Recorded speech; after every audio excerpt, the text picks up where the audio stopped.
Assalamualaikum warahmatullahi wabarakatuh.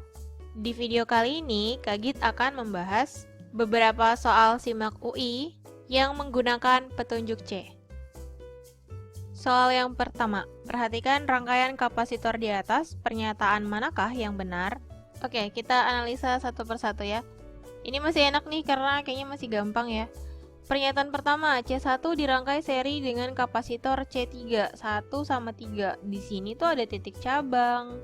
Ya, kalau ketemu titik cabang terus mereka misah, otomatis ini paralel, bukan seri. Oke, berarti pernyataan yang pertama salah. Nah, karena ini pakainya petunjuk C, saya tuh biasanya kalau pernyataan satu salah, ya berarti nomor 3 juga salah. Ini saya masukin lagi petunjuknya ke layar. 1 itu selalu sama 3. Jadi kalau satu salah ya 3 juga pasti salah. Kalau satu benar, 3 juga pasti benar. Begitupun sebaliknya. Oke ya. Nah sekarang tinggal pilihannya adalah kalau nggak 2, 4 ya 4 saja. Jadi sekarang kita periksa yang nomor 2. Kalau ternyata nomor 2-nya benar, berarti jawabannya 2 dan 4 karena nggak ada 2 sendirian. Kalau ternyata nomor 2-nya salah, ya udah berarti jawabannya 4 saja. Oke, let's check nomor 2. C2 dirangkai paralel dengan sumber tegangan VO. C2 dengan VO paralel, enggak, ini salah. Kenapa? C2 harusnya seri dengan VO. Oke, karena nomor 2 salah, berarti jawabannya yang nomor 4 aja. 4 saja, berarti yang ini jawabannya adalah D. Soal yang kedua, pada cermin cekung, bila benda berjarak lebih besar dari jari-jari kelengkungan cermin R, pernyataan manakah yang benar di bawah ini? Cermin cekung kan kayak gini ya. Ini ada fokus dan jari-jari kelengkungan, kemudian di sini ada ruang 1, ini ruang 2, dan ini ruang 3. Nah, di belakang sini adalah ruang 4. Oke ya. Terus katanya kan bendanya lebih besar dari jari-jari kelengkungan, berarti bendanya ada di sini nih, di ruang 3 ya. Nah, otomatis bayangannya adanya di sini pasti, ruang 2. Oke. Buat yang belum tahu konsep ini, silakan nonton dulu videonya. Linknya saya kasih di description box ya. Oke, langsung kita cek pernyataannya. Yang pertama, bayangan benda akan berada di antara pusat kelengkungan dan titik fokus. Di antara pusat kelengkungan dan titik fokus. Berarti pernyataan pertama benar karena bayangannya ada di antara R dan F, ya kan? 1 benar, 3 pasti benar. Nah, kalau udah dua-duanya benar kayak gini ya, mau gak mau kita harus cek semuanya. Karena semuanya masih mungkin, bisa aja 1, 3, bisa 1, 2, 3, atau bisa 1, 2, 3, 4 benar semuanya, kayak gitu. Yang kedua, bayangannya bersifat nyata, ini benar. Kenapa? Karena bayangannya ada di depan cermin ya. Untuk ruang 1, 2, 3 itu ada di depan, berarti bayangannya nyata. Yang nomor 4, bayangan lebih kecil dari bendanya. Betul, bayangan lebih kecil dari bendanya. Kenapa begitu? Karena tadinya dia ada di ruang 3, kemudian jadi bayangannya di ruang 2. Nah, dari 3 ke 2 itu jadi lebih kecil. Berarti yang nomor 4 benar. Maka untuk soal ini jawabannya adalah E, semuanya benar. Soal yang ketiga, suatu pohon memiliki ketinggian 4 meter, seorang siswa bermassa 50 kg menaiki pohon hingga ke puncaknya dalam waktu 8 detik. Pernyataan manakah yang benar dengan gravitasi 10 meter per sekon kuadrat? Kita cek dari pernyataan yang pertama, energi potensial siswa saat di puncak pohon adalah 2000 Joule. 1. Untuk energi potensial itu caranya massa dikali gravitasi kali ketinggian. Massa si anaknya adalah 50 kg dikali percepatan gravitasi yaitu 10 meter per sekon kuadrat dikali ketinggiannya adalah 4 meter. 50 dikali 10, 500 dikali 4 yaitu 2000 Joule. Berarti pernyataan yang pertama benar. Nah, kalau satu benar, 3 juga benar. Lanjut kita cek ke nomor 2. Daya yang dikeluarkan siswa setara 250 watt. Daya P ngitungnya itu energi dibagi waktu, gitu ya. Nah, energinya bisa pakai energi potensial yaitu 2000 dibagi waktunya dia 8 detik. 2000 dibagi 8. Ini sama dengan 250 watt. Berarti pernyataan yang kedua juga benar. Untuk yang nomor 4, energi kinetik siswa adalah 1000 Joule. Nah, pernyataan yang keempat ini salah. Kenapa? Karena energi kinetik itu masih bergantung dengan kecepatan si anaknya untuk menaiki pohon ini. Gitu. Terus bergantung juga pada posisinya. Energi kinetik di mana yang ditanya? Apakah di ketinggian 2 meter, 3 meter, dan seterusnya.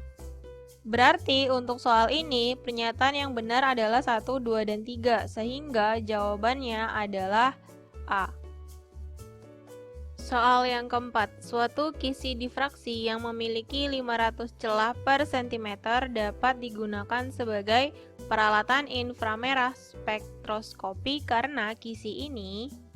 Pernyataan pertama mempunyai jarak antar celah 2 kali 10 pangkat minus 5 meter. Untuk pernyataan yang pertama, kita pakai D itu sama dengan 1 per N. Dengan N-nya ini nih, banyak celahnya per cm ya. Berarti D-nya itu sama dengan 1 per 5 kali 10 pangkat 2 ya, karena 500 kan. Tapi di sini satuannya masih cm kan. 1 dibagi 5 itu 0,2 dikali 10 pangkat minus 2 ya. Ini masih cm, berarti dia jadinya 2 kali 10 pangkat minus 3 cm. Kemudian di sini kan yang ditanya meter, berarti masih naik lagi 2 tangga.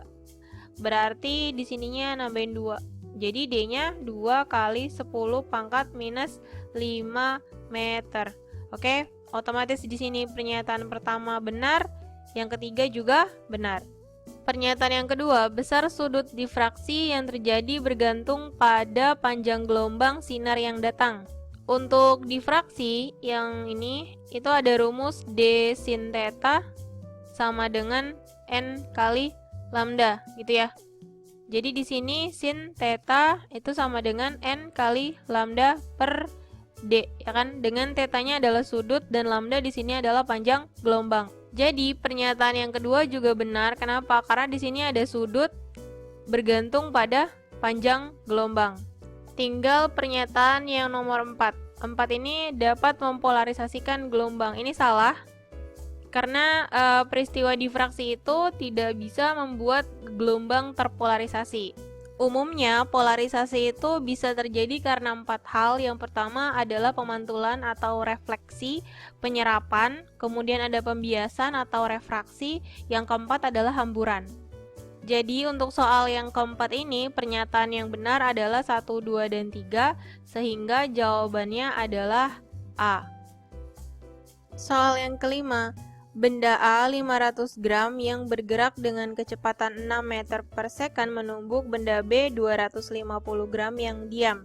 Ketika bertumbukan, benda A dan B mengalami kontak selama 5 milisecond. Setelah tumbukan, benda B memiliki energi kinetik 8 Joule. Berdasarkan kejadian tersebut, manakah pernyataan yang tepat?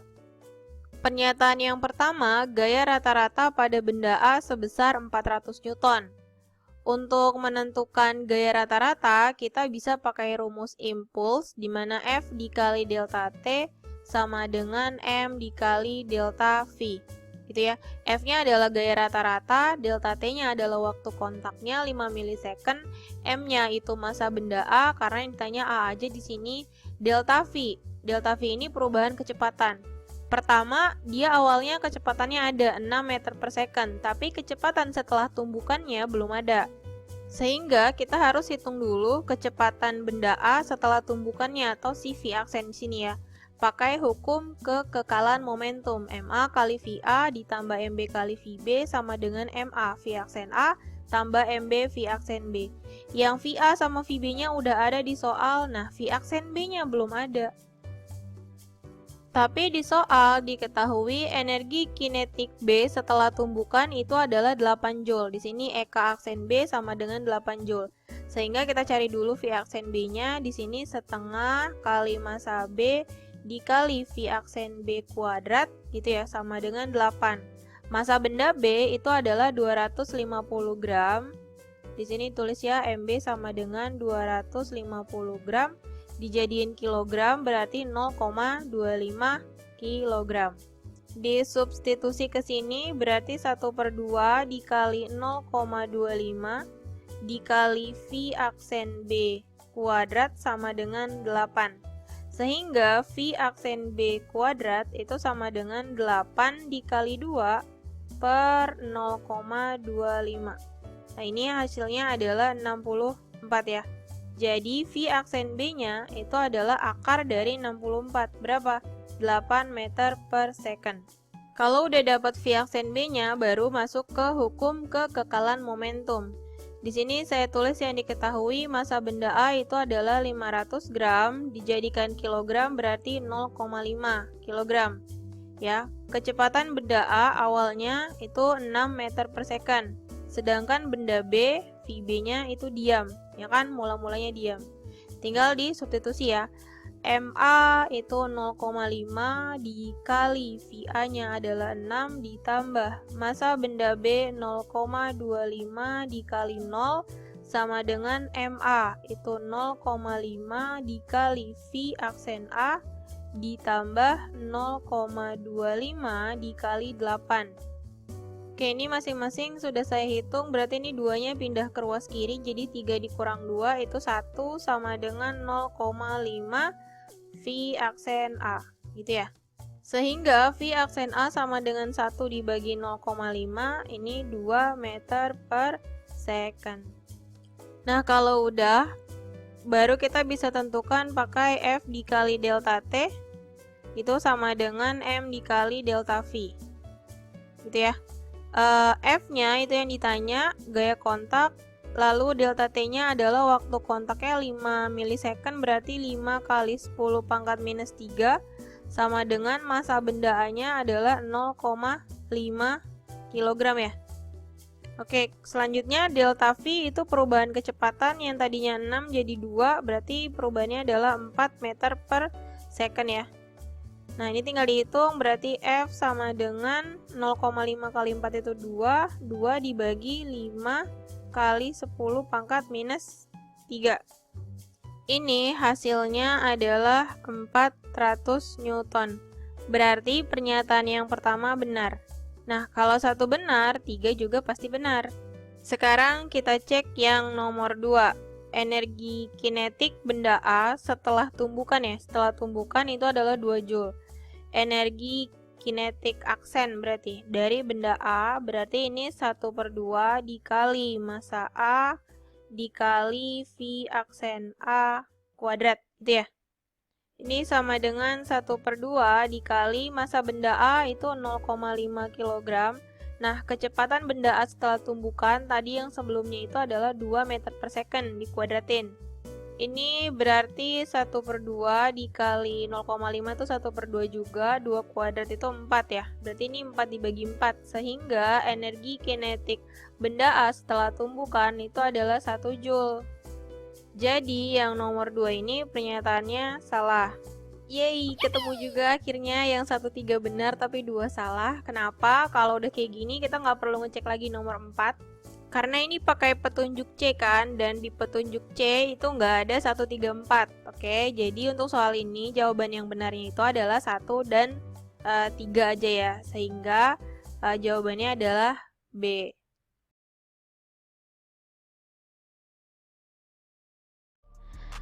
Oke, segitu dulu untuk video kali ini. Jangan lupa like, comment, and share videonya ke teman-teman kalian supaya bisa belajar bareng-bareng di sini.